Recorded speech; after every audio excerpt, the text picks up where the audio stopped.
Bab 1403 Sistem Perencanaan Tertinggi. Badai kacau di lembah pemakaman surgawi berlangsung selama 49 hari.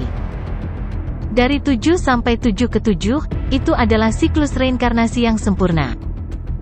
Ini bukan angka keberuntungan, tapi itu mewakili kesempurnaan, dan itu juga saat tungku duniawi akan berakhir. Dari 49 hari, angin kencang berhembus selama 7 hari sebelum berubah menjadi sepetak awan dan kabut gelap.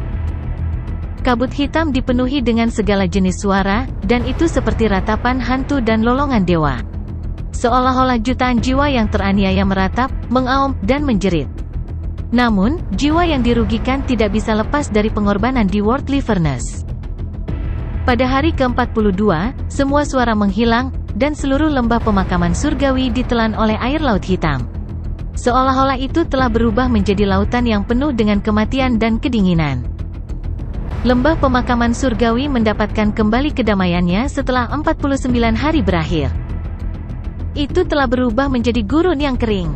Tidak ada rumput, tidak ada air, dan bahkan tanahnya tidak bernyawa. Itu adalah tempat tanpa vitalitas. Apakah ini sudah berakhir? Duan Jiude menatap kosong ke lembah pemakaman surgawi yang telah terbalik. Dia tidak bisa mempercayainya. Selama 49 hari, mereka telah menjaga pintu masuk Celestial Burial Valley.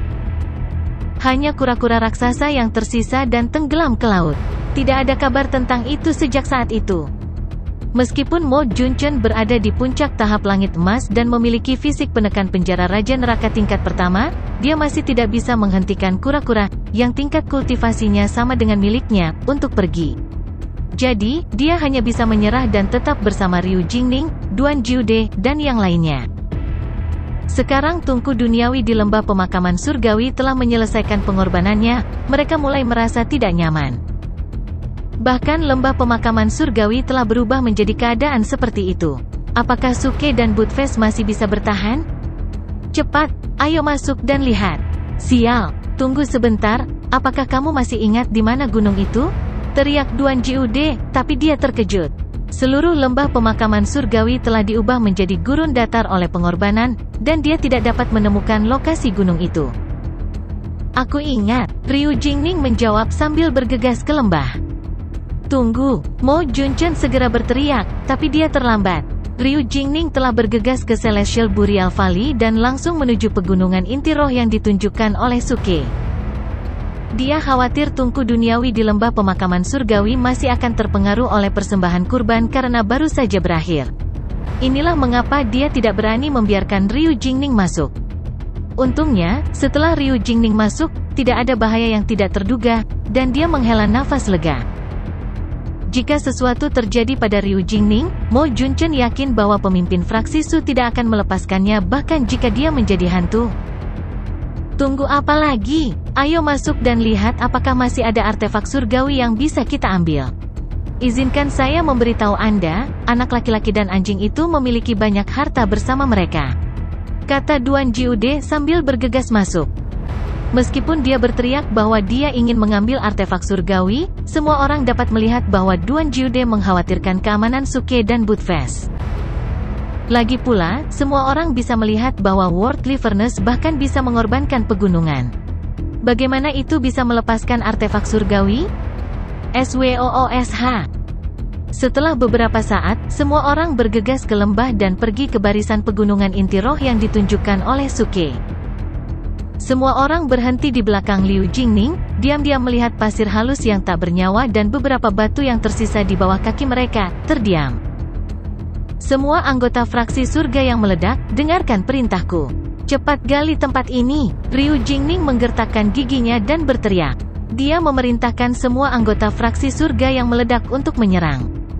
Dia ingin menggali apakah Suke masih hidup atau mati. Ketika ular berkepala 8 dan anggota fraksi surga yang meledak mendengarnya, mereka menjawab, ya. Mereka dengan cepat mengambil sekop mereka dan menggali tanah tanpa ragu-ragu. Namun, pemandangan aneh terjadi. Ketika sekop semua orang mendarat di tanah dan menggali tumpukan pasir dan batu, tanah kembali ke keadaan semula. Ini, Duan Jiude terkejut. Sepertinya tempat ini benar-benar mati. Mo Junchen juga terkejut. Menurut alasannya, jika mereka menggali pasir dan batu di padang pasir, pasir dan batu lain di sekitarnya akan segera mengisi lubang tersebut. Ini normal, tapi jika mereka terus menggali, mereka akan gugup. Tapi sekarang, situasi yang mereka temui berbeda. Setelah sekop semua orang menggali pasir dan batu yang tersisa di sekitarnya tidak bergerak. Namun, tempat yang telah digali dengan cepat terisi pasir dan batu, dan kembali ke keadaan semula. Situasi ini berarti bahwa tanah lembah pemakaman surgawi sudah mati, dan semua ki spiritualnya telah disempurnakan oleh tungku duniawi.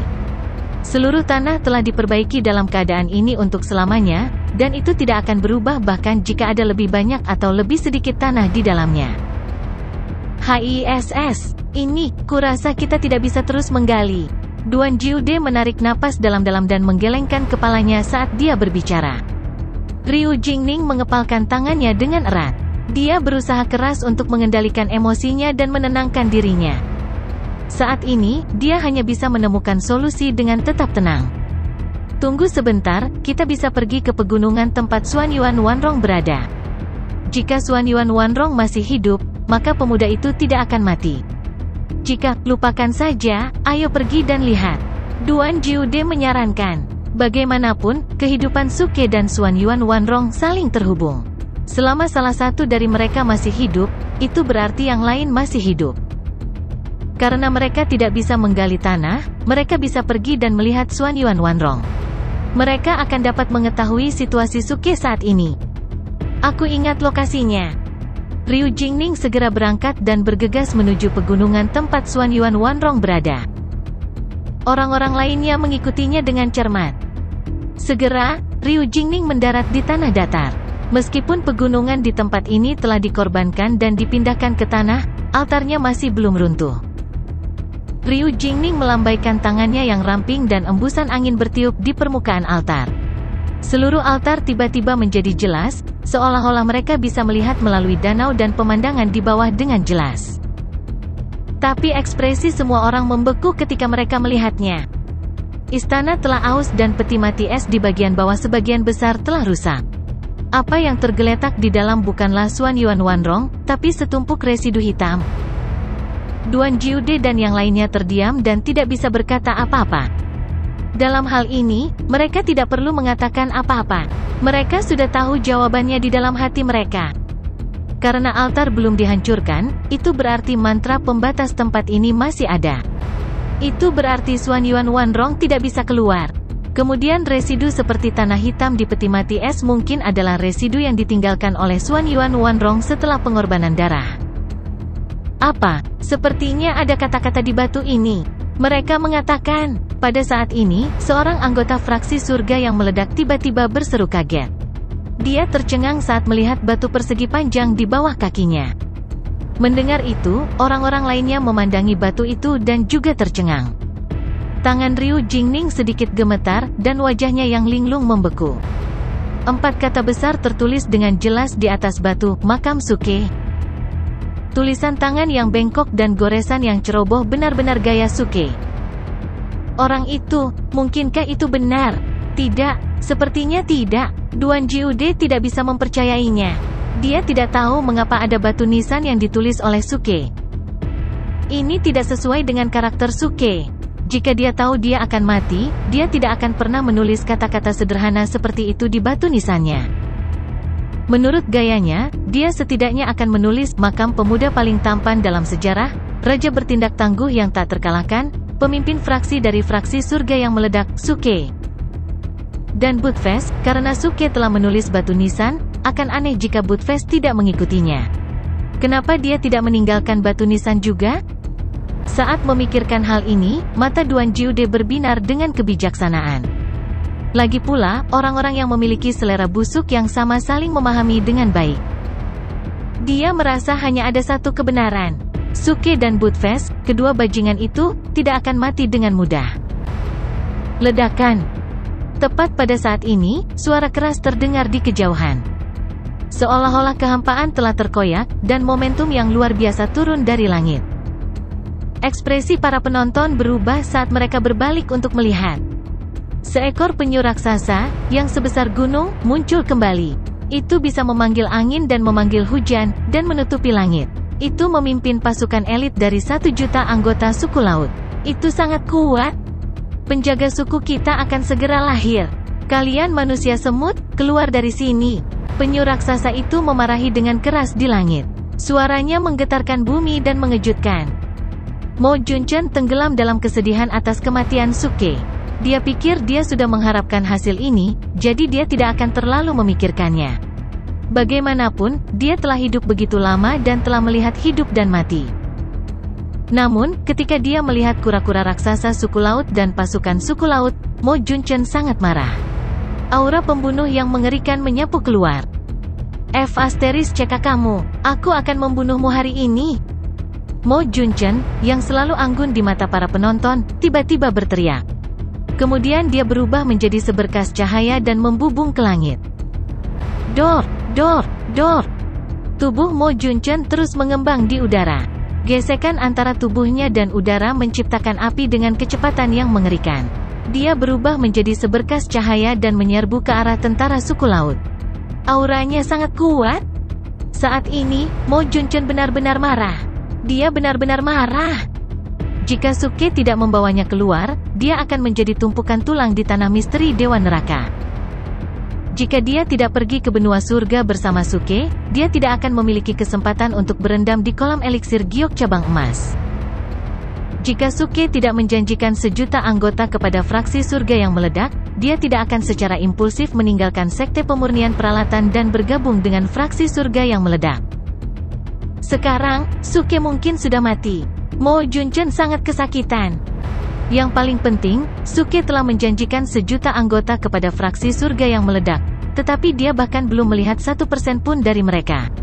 Namun suku laut telah mengirim 1 juta pasukan 2 kali. Apakah Anda suku laut sombong? Atau apakah Anda pikir saya terlalu lemah untuk bertarung? Apakah Anda menindas orang yang jujur? Ledakan. Ada ledakan yang memekakkan telinga, dan Mo Junchen menabrak pasukan suku laut dengan tubuhnya. Ribuan tentara suku laut langsung dimusnahkan, dan mereka meledak menjadi kabut darah besar yang turun dari langit. Adegan ini membuat anggota fraksi surga yang meledak di 4 benua besar tercengang, wajah mereka penuh keterkejutan. Bagaimana penjaga baru ini bisa begitu mengagumkan? FCK, aku merasa posisiku terancam, teriak ular berkepala 8 dengan mata terbelalak. Ketika Mo Junchen bertarung dengan penyu, keduanya adalah pembangkit tenaga listrik. Mereka telah bertarung bola-balik, tapi itu tidak semenarik adegan Mo Junchen melawan fraksi surga yang meledak dengan tubuhnya sendiri. Ular berkepala 8 panik. Ketika datang ke 4 benua besar dengan Suke, itu menentangnya karena Suke menginginkannya menjadi binatang penjaga dari fraksi surga yang meledak. Tapi sekarang, ketika melihat kekuatan tempur Mo Junchen yang menakutkan, ia merasakan krisis. Cukup. Bagaimana kamu bisa dibandingkan dengan pelindung Mo? Duan Jiude melirik ke arah ular berkepala 8 dengan ekspresi mengejek. F***, Tuan Duan, kamu sudah berubah. Kamu tidak memperlakukanku seperti ini di masa lalu. 8 wajah ular berkepala 8 dipenuhi dengan keluhan. Bukan aku yang telah berubah, ini dunia. Duan Jiude menghela nafas. Dia dengan santai mengambil cincin penyimpanan dari ekor ular berkepala 8 dan memasukkannya ke dalam sakunya seolah-olah tidak terjadi apa-apa. Ular berkepala 8 tidak menyadarinya. Itu memandang Duan Jiude dengan menyedihkan, mencoba memamerkan persahabatannya. Tetapi ketika berbicara tentang persahabatan, lupakan Duan Jiude. Bahkan Suke dan Suke tidak memiliki persahabatan satu sama lain. Sudah cukup baik mereka bertiga tidak saling menyakiti, apalagi berbicara tentang persahabatan. Beraninya kamu, semut manusia yang bodoh. Pada saat ini, raungan marah kura-kura bergema di langit. Tubuhnya yang sangat besar menukik ke bawah seperti gunung yang turun dan menabrak Mo Junchen. Mo Junchen mendengus dingin dan menyerang dengan telapak tangannya untuk menemui kura-kura itu secara langsung. Dengan bunyi gedebuk, kedua belah pihak dipaksa mundur. Meskipun Mo Junchen memiliki fisik penekan penjara Raja Neraka tingkat pertama, tubuh fisik kura-kura tidak bisa diremehkan. Suku penyu adalah keturunan dari kura-kura hitam, sehingga mereka dikenal dengan tubuh fisiknya yang tak terkalahkan. Selain itu, kura-kura ini telah hidup selama puluhan ribu tahun, jadi garis keturunan kura-kura hitamnya mungkin telah terbangun sepenuhnya. Dalam hal kekuatan fisik, itu tidak lebih lemah dari Mo Junchen.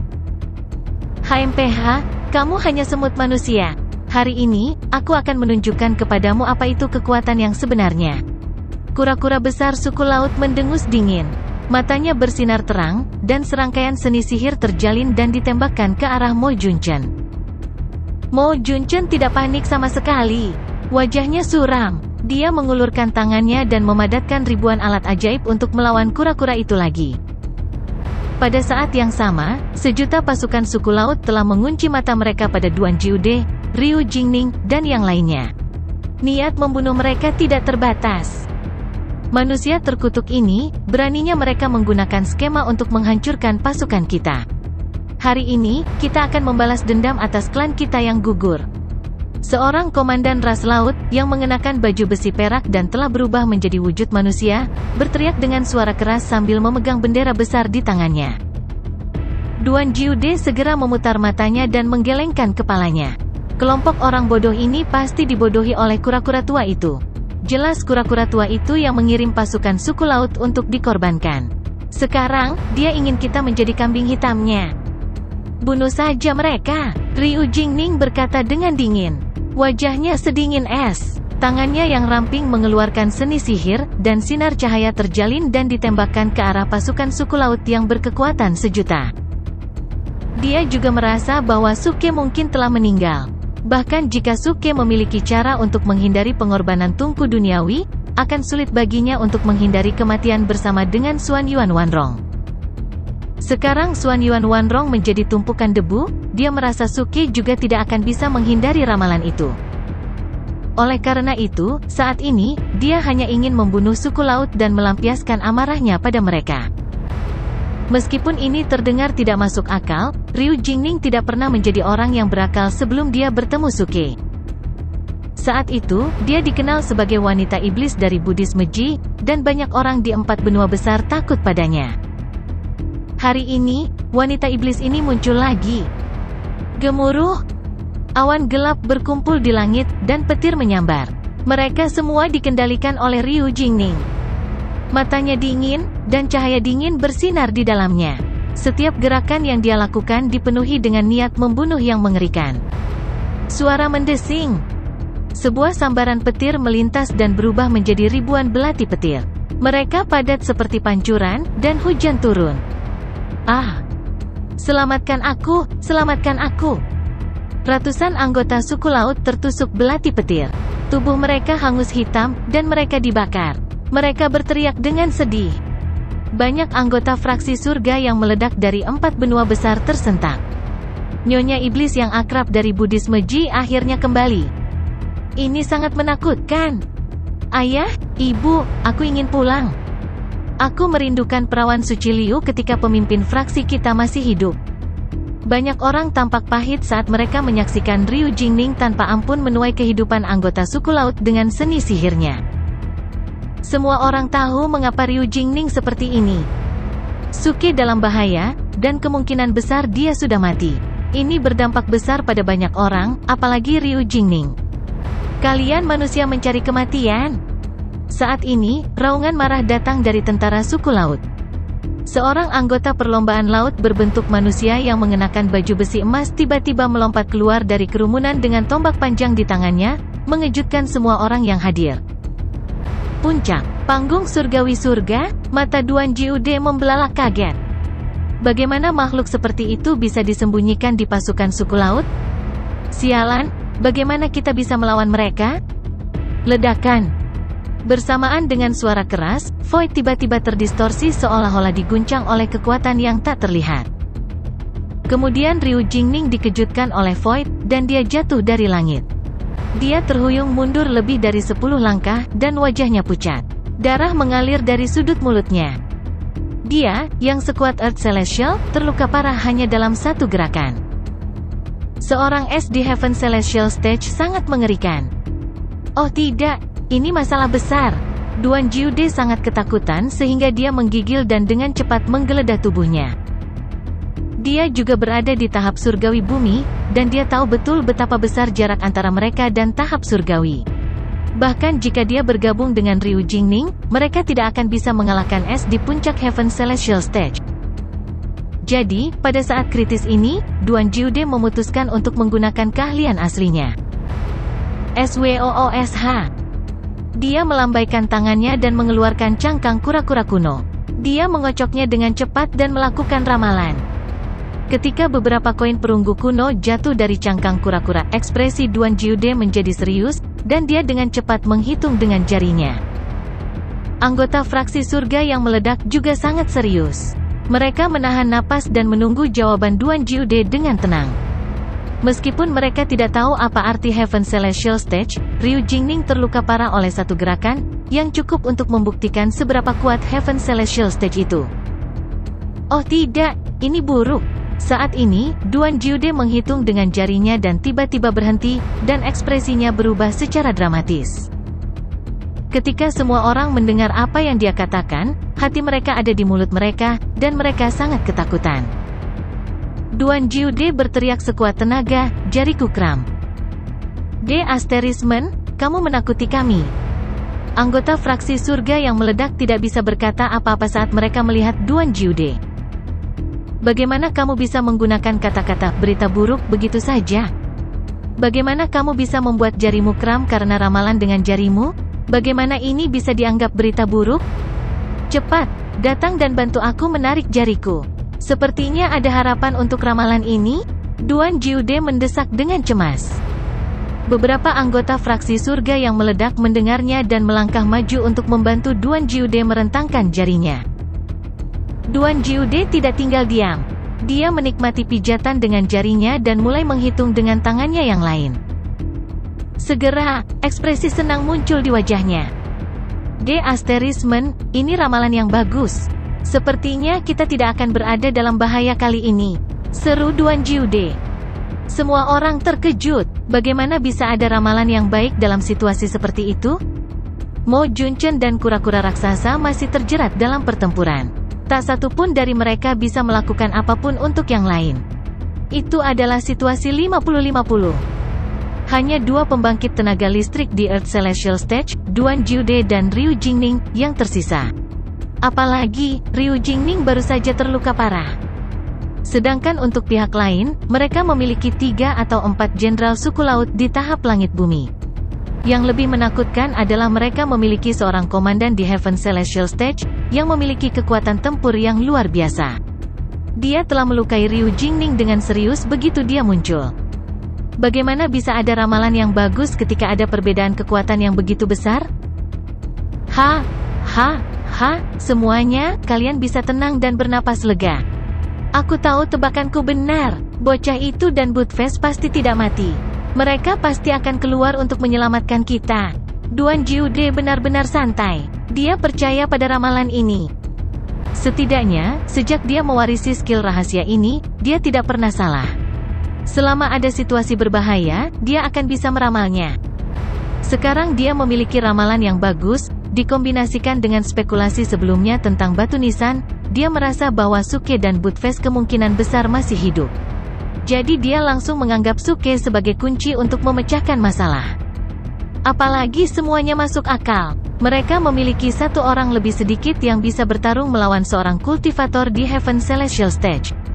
Selama Suke keluar, bahkan jika suku laut memiliki lebih banyak es di surga surgawi, mereka pasti akan dipukuli sampai habis.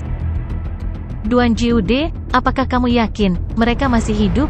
Ryu Jingning tidak peduli dengan lukanya. Dia memandang Duan Jiude dengan heran dan bertanya. Duan Jiude tersenyum dan mengangguk.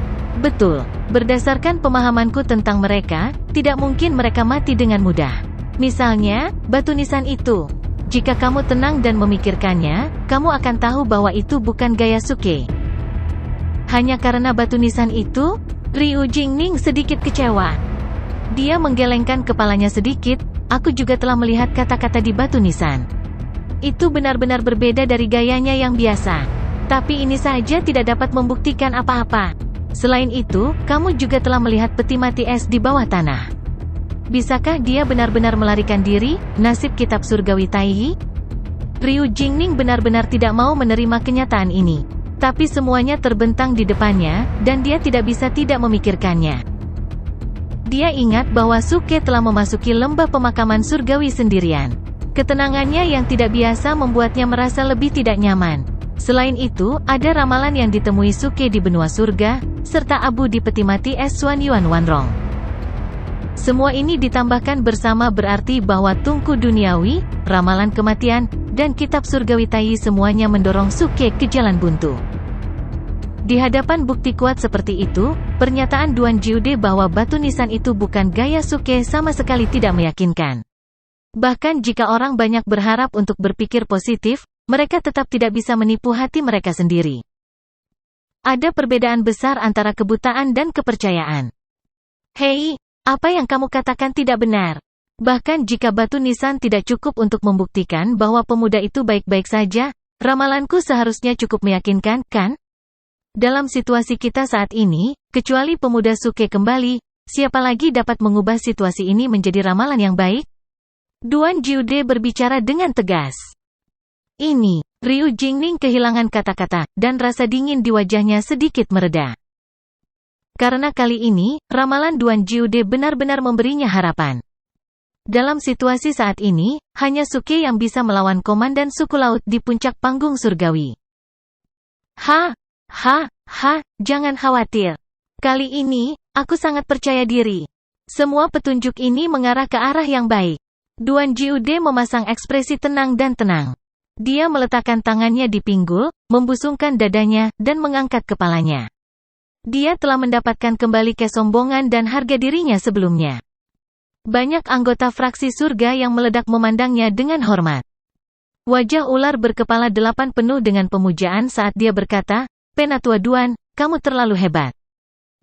Tetap low profile. Duan Jiude melambaikan tangannya dengan munafik dan berkata sambil tersenyum, "Aku bahkan bisa memprediksi apa yang akan terjadi selanjutnya. Ketika suku laut menyerang kita dengan sekuat tenaga, dan kita menderita banyak korban, pada saat kritis itu, pemuda Suke itu akan membuat penampilan yang kuat dan menyerang kami secara dominan."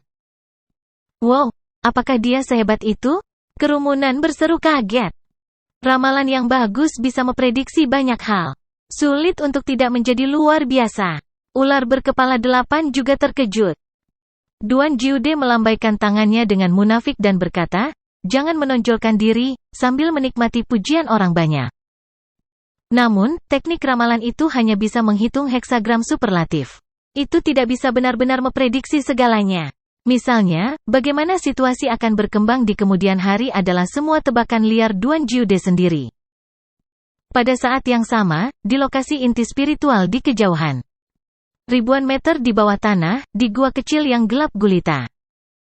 Sebuah istana masih berdiri di sana, bersinar dengan kecemerlangan yang menyala-nyala. Kekuatan inti surgawi dan ki spiritual yang sangat kaya telah berubah menjadi danau surgawi raksasa. Tidak ada air di danau. Sebaliknya, itu diisi dengan naga memutar yang dibentuk oleh kekuatan inti surgawi dan ki spiritual. Suke duduk bersila di tengah kekuatan inti langit dan ki spiritual berbentuk naga. Dia seperti batu besar dan tidak bergerak 1 inci pun. 49 hari telah berlalu, dan tubuhnya sudah lama tercabik-cabik. Luka kecil yang tadinya padat kini menjadi besar.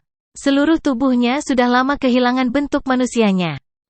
Bahkan fisik suci tingkat 2 tidak dapat menahan dampak mengerikan dari kekuatan inti surgawi dan ki spiritual. *CK.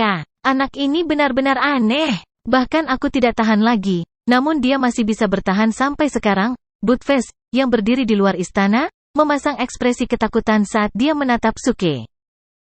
Orang bodoh ini telah melarikan diri dari istana lebih dari 10 hari yang lalu.